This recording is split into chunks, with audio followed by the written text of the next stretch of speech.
Hello दोस्तों, welcome back to my channel. आज मैं फिर से आप लोगों के लिए द ओनली वन इस ताइवानीज बेल सीरीज का एपिसोड 5 का हिंदी एक्सप्लेनेशन शेयर करने वाली हूँ। तो बिना देरी किए ही let's start the video. Episode की शुरुआत में हम देखते हैं कि मिस्टर ही अपने साथ झाउशी और लांजी को लेकर आते हैं। वो स्टूडेंट को बताते हैं कि वो खुद टीचिंग सेमिनार अटेंड करने के लिए जाने वाले हैं, तो वो कंटिन्यूअसली साइंस की क्लास नहीं ले पाएंगे। इसलिए उन्होंने झाउशी को रिक्वेस्ट की, तो झाउशी अब को टीचर बनकर स्टूडेंट को साइंस सिखाने वाला है और लांजी ज्योग्राफी और हिस्ट्री। मिस्टर ही स्टूडेंट को उन दोनों का इंट्रोडक्शन देते हुए कहते हैं कि उन दोनों ने अब्रॉड से पढ़ाई की है और वो बहुत ही टैलेंटेड है। तभी झाउशी अपना खुद का इंट्रोडक्शन देते हुए कहता है कि मैं इसी स्कूल का स्टूडेंट हूँ और मैं तानसुई में ही पला बड़ा हूँ। लेकिन लांजी कहता है मैं तो यहाँ पला बड़ा नहीं हूँ, लेकिन मुझे तानसई के लोगों से बहुत प्यार है। अब मिस्टर ही झाउशी को क्लास हैंड ओवर करके वहाँ से चले जाते हैं। तो झाउशी अब स्टूडेंट को सिखाने लगते हैं। वो फिजिक्स का एक इक्वेशन बोर्ड पर लिखते हैं और स्टूडेंट से पूछते हैं ये कौन सा लॉ है। तो बस जिन्हो ही अपना हाथ ऊपर करके वो लॉ के बारे में स्टूडेंट को बताने लगता है। वैंग तो स्माइल करके जिन्हो की तरफ देख रहा था, लेकिन तियान उसे इशारों से कुछ कहता है तो वैंग तो बहुत ही सीरियस हो जाता है। झाउशी लॉ के बारे में बताने के लिए 2 बॉल का इस्तेमाल करते हैं। वो कहते हैं कि अगर इन 2 बॉल को हम दूर करने की कोशिश करें और हवा ब्लो हो जाए तो ये आपस में मिल जाते हैं, लेकिन हवा अगर बंद हो जाए तो ये अपने आप ही अपनी पहले पोजीशन पर आ जाते हैं। अब वैंग ऐसे समझता है कि तियान और वो खुद वो 2 बॉल है जो फिर से अपनी पहली पोजीशन पर आने वाले हैं, यानी वो फिर से एक दूसरे से अलग हो जाएंगे। इस वजह से वो बहुत ही अपसेट हो जाते हैं और उसका ये अपसेट फेस तियान देख लेता है। वैंग जब भी परेशान होता है तो वो तियान से रिफिल मांगता है, तो वो तियान का बॉक्स खोलकर उस पर रिफिल लेने लगता है, लेकिन तियान अपना बॉक्स बंद करके उसकी तरफ देखता है। तो वैंग इशारों में ही समझ जाता है कि तियान क्या कहना चाहता है। तो वो तियान को बताता है कि मुझे ये बर्नौली लॉ बिल्कुल भी पसंद नहीं है और मुझे जिन्हो भी पसंद नहीं है, क्योंकि वो बहुत हार्ड वर्क करता है। बहुत मेहनत करने के बाद भी कुछ बातें सही न हो तो वो करनी ही क्यों है। और वो फिर से बहुत उदास और परेशान हो जाता है। उसने इंग्लिश कंपटीशन के लिए इतनी मेहनत ली थी, लेकिन फिर भी कंपटीशन से पहले ही उसने गुंडों से मार भी खाई और उसे मार्क्स भी कम मिले। तभी हमें पास्ट का एक सीन दिखाया जाता है। जब वैंग गुंडों से मार खा रहा था तभी वो ये सोचता है कि मुझे कोई तो बचाने के लिए आएगा।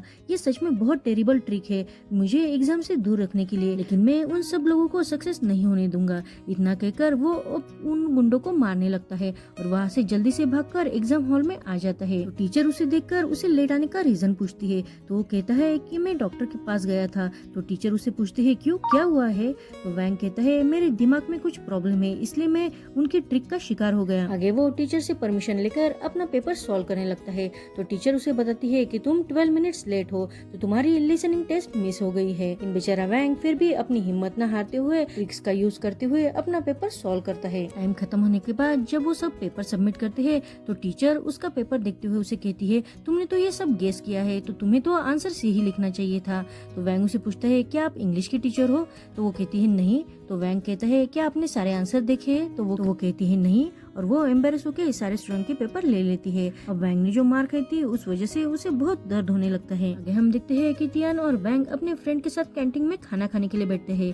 तभी जियांग और उसके दोस्त उसे पूछते हैं कि हमने सुना है कि तुमने इंग्लिश की लिसनिंग टेस्ट मिस कर दी है। वैंग अपने खाने में से कोरिएंडर लीफ निकालते हुए उन सबको जो कुछ भी हुआ वो बताने लगता है। तियान की नजर तो बस वैंग पर ही थी, वो वैंग को बहुत नोटिस कर रहा था। सब वैंग से पूछते हैं लेकिन फाइट में जीता कौन और तुम वहाँ से भाग कैसे आए। तो वैंग उन्हें बताता है कि मुझे जैसा मौका मिला वैसे मैं भागकर जल्दी से जल्दी हो सके वैसे क्लासरूम में पहुंच गया, लेकिन फिर भी मेरी लिसनिंग टेस्ट मिस हो गई। अब जिन्हो ये सारी बात डायरेक्टर शो को बताने के लिए कहता है। सब स्टूडेंट इसके लिए एग्री हो जाते हैं और वो डायरेक्टर शो के पास जाने लगते हैं, लेकिन वैंग उन्हें रोकते हुए कहता है थैंक यू मेरे बारे में सोचने के लिए, लेकिन अगर तुम मेरी लाइफ स्पेयर करना चाहते हो तो प्लीज वहाँ मत जाओ, क्योंकि पिछले बार ही फाइट की वजह से मिस्टर शो ने मुझे बहुत डांटा है। अगर इस बार भी ये बात उन्हें पता चली तो वो सोचेंगे कि फाइट मैंने ही शुरू की है और अब मैं और कोई भी मुसीबत नहीं चाहता, और वैसे भी हमारे पास कोई भी प्रूफ नहीं है। जियानिंग कहता है ये बात सच में अजीब है ना कि 2 लोग स्कूल में आते हैं और तुम्हें मारकर चले जाते हैं, क्या तुम्हारी किसी के साथ दुश्मनी है। तो वैंग कहता है नहीं। तभी तियान वैंग को देखकर कुछ नोटिस करता है, तो वो जल्दी से उसके बालों को हटाकर देखता है तो वैंग के सिर पर चोट लगी हुई थी। ये देखकर तियान को तो बहुत गुस्सा आता है, लेकिन वो अपना गुस्सा अंदर ही दबाकर उसे पूछता है तुम्हें उनके फेस याद है। तो वैंग उन्हें कहता है नहीं मुझे ज्यादा तो कुछ याद नहीं है, लेकिन हाँ वो ज्यादा लंबे भी नहीं थे। तियान कुछ सोचते हुए जल्दी से वहाँ उठकर जाते हुए कहता है कि मैं हैप्पीनेस शॉप से पानी की बोतल लेने जा रहा हूँ। उसके जाने के बाद वो सब कहते हैं अरे ये तो हमेशा पानी की बोतल लाता है ना। वैंग तियान को जाते हुए देखकर कहता है उसने तो खाना भी नहीं खाया है। तो तियान उसे देखकर कहता है अरे तुमने तो अभी तक खाना स्टार्ट भी नहीं किया है, तुम तो बस कोरिएंडर लीफ ही निकाल रहे हो। अब वैंग जब खाने का एक बाइट लेता है तो उसे वो खाना पसंद नहीं आता, तो वो जल्दी से कह देता है ये खाना मैं नहीं खा सकता। उसके खाने के नखरे देखकर जियानिंग उसे कहता है मैं तो सच में वरीड हूँ कि तुम आज तक जिंदा कैसे हो। तियान अब हैप्पीनेस शॉप में आकर बैंडेज और पानी की बोतल खरीद लेता है और वो मिस्टर झाऊ से चोरों के बारे में पूछता है। तो मिस्टर झाऊ से कहते हैं हाँ, रात में यहाँ चोर आते भी है, इसलिए मैं और अंकल डम यहाँ पहरा देते हैं। तियान जब शॉप से बाहर निकलता है तो उसे बाहर ही सीसीटीवी कैमरा लगा हुए दिखाई देते हैं। आगे हम देखते हैं कि वैंग क्लास में सोया हुआ था। तियान बाहर से ही उसके टेबल पर बैंडेज रख देता है। वैंग तो उसे देखते रहता है। ऐसा लगता है कि वो दोनों एक दूसरे से बिना कुछ कहे ही सारी बातें समझ जाते हैं। तियान तो सच छुपाते हुए उसे कहता है मैं तो वहाँ बस पानी की बोतल लाने गया था तो मुझे ये दिख गया। न कहकर वो वहाँ से चला जाता है। वैंग तो उस बैंडेज को देखकर अपने आप ही ब्लश करने लगता है। हम देखते हैं कि वैंग जब घर आता है तो उसे अपने पापा की आवाज सुनाई देती है, तो वो अपने पापा के सारे सवालों से बचने के लिए जल्दी से अपनी चोट छिपाने लगता है। वो हॉल में बैठकर ही अपने दोस्त क्रैब को कॉल लगाता है। वो फिर से अपनी चोट छुपाते हुए अपने पापा को अपने पास भी नहीं आने देता। तभी उसे जियानिंग मैसेज करके बताता है कि जिन लोगों ने तुम्हें मारा था वो दोनों पकड़े गए हैं। ये मैसेज पढ़कर वैंग तो जल्दी से जियानिंग को कॉल करता है और वो उसे पूछता है कि ये सब किसने किया है। तो वो बताता है कि ये झाउशी ने किया है। किसी ने झाउशी को सीसीटीवी फुटेज दिखाई, इसलिए वो दोनों पकड़े गए। लेकिन झाउशी को ये नहीं पता था कि उन्होंने तुम्हें मारा है, वो बात मैंने ही उसे बताई। और वो उन दो गुंडों के फोटो वैंग को भेजता है। वैंग वो फोटो देखता है तो उसे पीछे तियान के शूज नजर आ जाते हैं, तो वो समझ जाता है कि ये सब तियान नहीं किया है, क्योंकि जब वो एक दिन तियान पर गुस्सा था तो उसने ही तियान के शूज को लात मारी थी, इसलिए उसे तियान के शूज पता थे। तियान अब घर पर आता है तो वैंग उसके सामने जाकर खड़ा होकर उसे पूछता है कि तुम्हें पता है कि जिन गुंडों ने मुझे मारा था वो पकड़े गए हैं। तियान अपने शूज निकालते हुए उसे कहता है हाँ, मुझे जियानिंग ने उसके फुटेज भेजी थी। अब वैंग उसके शूज फिर से नोटिस कर लेता है और वो बस तियान के सामने खड़ा हो जाता है। तियान उसे इग्नोर करके वहाँ से जाने वाला होता ही है, लेकिन वैंग उसे दीवार की ओर पुश करते हुए कहता है फोटो में तुम्हारे शूज कैप्चर हो गए हैं। अब ये जानकर तियान कहता है ये तो इम्पॉसिबल है। तो वैंग हंसते हुए कहता है इम्पॉसिबल कुछ भी नहीं होता है, और वो दोनों बस एक दूसरे की तरफ देखने लग जाते हैं। तियान कहता है मैं फोटो में बहुत दूर खड़ा था। तभी वैंग उस पर हंसने लगता है। तो तियान अब एग्री करता है हाँ, मैंने ही उन्हें पकड़वाया है। वक्त आंटी जिंग तियान को आवाज देकर उससे कुछ पूछती है, लेकिन वैंग तो इतना खुश था कि वही तियान की जगह उन्हें आंसर कर देता है। तियान वैंग को देखकर उसे बताने लगता है। वो कहता है कि मैं दोपहर हैप्पीनेस शॉप में गया था, मैंने नोटिस किया कि वहाँ 2 सीसीटीवी कैमरा लगे हुए हैं, वो शायद ओनर ने अपनी सिक्योरिटी के लिए ही लगाए होंगे। मैंने उनकी फुटेज निकाली और झाउशी को दिखाई, और मेरा नसीब इतना अच्छा था कि वो 2 गुंडे आज ही शॉप पर आ गए थे, इसलिए झाउशी ने उन्हें पकड़वाया और पुलिस के हवाले कर दिया। उसकी ये सारी बात सुनकर वैंग उसे पूछता है अगर मुझे खुद नहीं पता चलता तो क्या तुम मुझे सच्चाई बताते? क्या तुम्हें सच में हीरो बनने में बहुत मजा आता है क्या? तुम सारी बातें अपने तक ही क्यों रखते हो? तियान सीरियस होकर उसे बताता है कि मैंने बस यही सोचा कि तुम उस वक्त बहुत डर गए होंगे। तुमने यही सोचा होगा कि तुम्हारे लिए कोई मदद करने के लिए आएगा, पर वहाँ कोई नहीं था, वहाँ बस तुम और वो 2 गुंडे थे। उसकी ये बात सुनकर वैंग तो सच में बहुत सरप्राइज हो जाता है, क्योंकि उस वक्त वैंग ने सच में यही सोचा था। इमोशनल होने की वजह से वैंग की आंखों में अब आंसू भी आने लगते हैं। तियान आगे कहता है अगर मैं भी तुम्हारी जगह होता तो मैं भी डर जाता। तुम्हारे साथ पीछे क्या हुआ उसके बारे में मैं नहीं जानता, इसलिए मैं तुम्हारी मदद भी नहीं कर पाया, लेकिन अब मैं कुछ करना चाहता हूँ। तियान वैंग के करीब जाते हुए उसे कहता है कुछ न करने से यही अच्छा है ना, कि लेट जो किया है वो भी ठीक है। और इतना कह के वो वहाँ से जाने लगता है, लेकिन वैंग जल्दी से उसका हाथ पकड़कर उसे देखते हुए कहता है सुबह फाइटिंग की वजह से मेरे पेट में चोट लग गई है, तो क्या तुम मुझे अपने रूम तक लेके चले जाओगे? वैंग और तियान फिर से एक दूसरे को देखने लगते हैं। ऐसा लगता है कि वैंग तियान से कुछ कहना चाहता था। तियान वैंग को बहुत समझने लगा था, इस वजह से वैंग अब बहुत खुश था। तियान बिना कुछ कहे वहाँ से जाने लगता है, तो वैंग जल्दी से उसके पीठ पर आते हुए उसे कहता है यहाँ से जल्दी से चलो, नहीं तो तुम्हारी माँ और मेरे पापा हमें देख लेंगे। तियान भी उसकी बात मानकर उसे ऊपर के रूम तक लेके जाता है। तभी वैंग नोटिस करता है कि तियान के गर्दन पर चोट लगी हुई है। तियान वैंग के रूम का दरवाजा ओपन करता है तो उसे समझ में आ जाता है कि तियान के हाथ को भी चोट लगी है। वैंग नीचे उतरकर तियान को थैंक यू कहते हुए उसका हाथ मांगता है और उसे बैंडेज लगाने लगता है। वो कहता है ये बैंडेज वही है जो तुमने मुझे सुबह दिया था, उसमें से ये एक अभी भी बाकी है। और वो तियान के हाथ को बैंडेज लगाने लगता है। तियान भी उसे देखकर बहुत इमोशनल हो जाता है, क्योंकि ये पहली बार था कि कोई तियान का ख्याल रख रहा था। तभी वैंग उसे पूछता है क्या तुमने उन गुंडों को मेरी वजह से मारा है? तो तियान कहता है नहीं।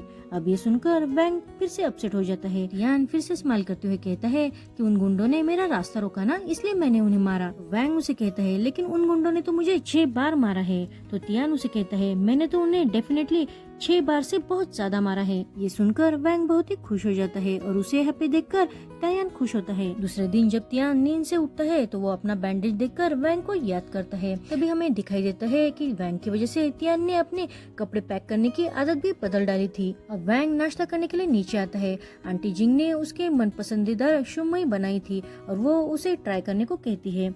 अब शुमई खाते वक्त वैंग तियान के बारे में पूछता है तो वो बताती है कि वो लिटिल व्हाइट हाउस गया है। तभी उसके पापा उसे इंग्लिश कंपटीशन के बारे में पूछते हैं तो वो कहता है कि आज दोपहर को ही कंपटीशन है। तो उसके पापा उसे बेस्ट ऑफ लक विश करते हैं। दूसरी तरफ हम देखते हैं कि अंकल डिंग के घर पर तियान उनका फ्रिज ठीक कर रहा था। तभी वो फ्रिज ठीक करके वहाँ से जाने लगता है। तो अंकल डिंग उसे पूछते हैं लेकिन तुमने तो खाना भी नहीं खाया है। तो तियान उन्हें बताता है कि मुझे किसी के साथ इंग्लिश कंपटीशन के लिए जाना है।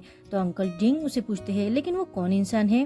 तो तियान उसका नाम न बताते हुए कहता है वही इंसान जो उस दिन यहाँ फ्री का खाना खाकर गया है। तो अंकल डिंग उसे कहते हैं यानी तुम वैंग की बात कर रहे हो ना, लेकिन वो तो बहुत पोलाइट और वेल बिहेव है, तुम अपने दोस्त के बारे में ऐसा कैसे कह सकते हो। लेकिन वो यहाँ कितने दिनों से खाना खाने के लिए आया ही नहीं, क्या उसे मेरे हाथ का खाना पसंद नहीं है। तो तियान कहता है नहीं, उसने तो कहा है कि कैंटीन का खाना इससे भी बहुत बुरा है। अंकल डिंग उसे कहते हैं इसका मतलब ये है कि उसे मेरा बनाया हुआ खाना पसंद है, तो तुम उसे खाने के लिए क्यों नहीं इनवाइट करते। तियान इस बात के लिए उन्हें मना करने लगता है। तो वो तियान को इंसिस्ट करके उसके ही फोन से वैंग को मैसेज कर देते हैं कि तियान ने उसे खाने के लिए अंकल डिंग के घर बुलाया है। अब वैंग अंकल डिंग के घर आकर तियान के बारे में पूछता है तो वो बताते हैं कि मेरे टॉयलेट में का पाइप खराब हो चुका था, इसलिए वो उसे रिपेयर कर रहा है। वैंग खुश होकर कहता है क्या उसने मुझे यहाँ सिर्फ खाना खाने के लिए बुलाया है, तो क्या मैं ये सब खा सकता हूँ।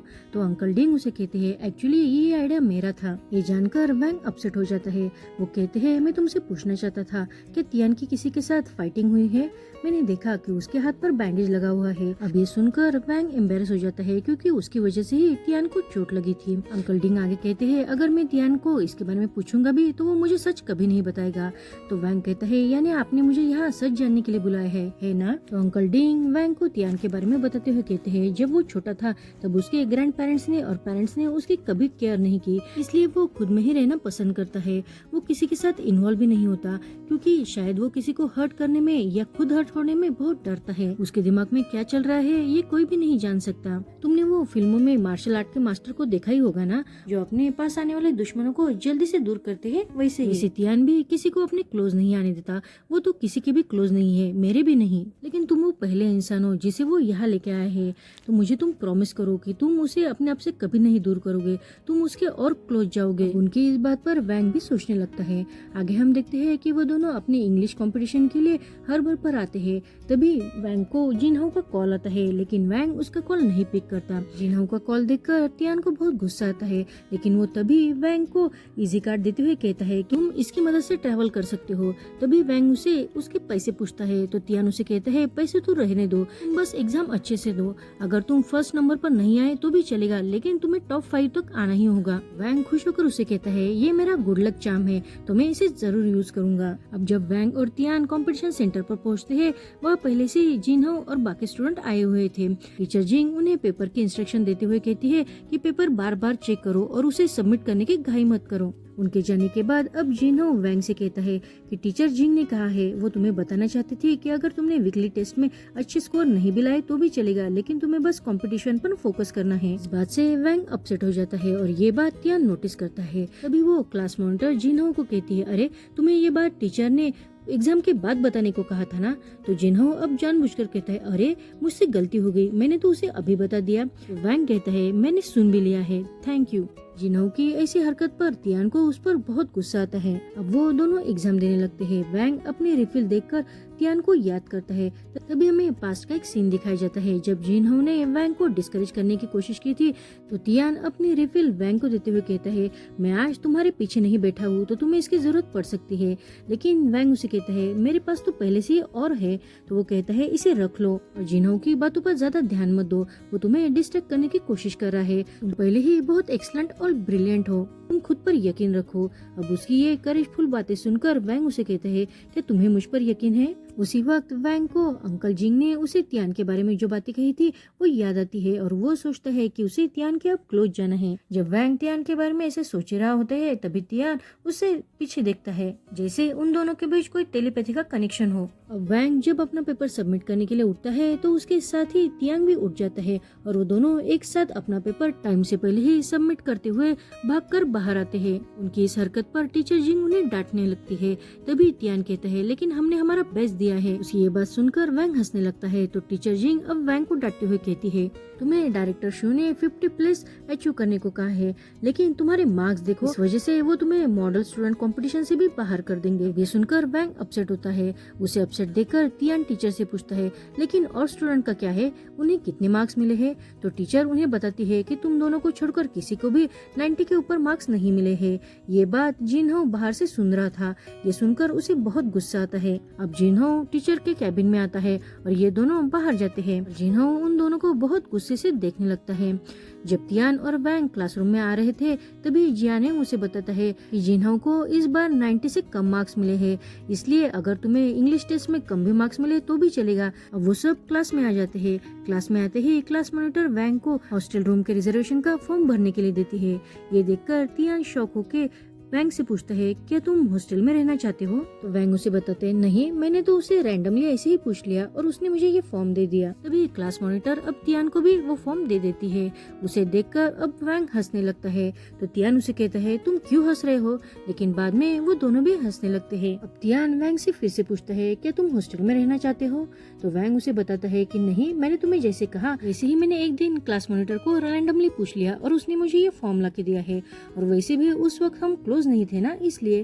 तो तियान कहता है, और अब क्या तुम अब भी रहना चाहते हो? तो वैंग उसे जल्दी से कहता है, नहीं, मैं अब नहीं रहना चाहता, क्योंकि हम अब बहुत क्लोज है ना?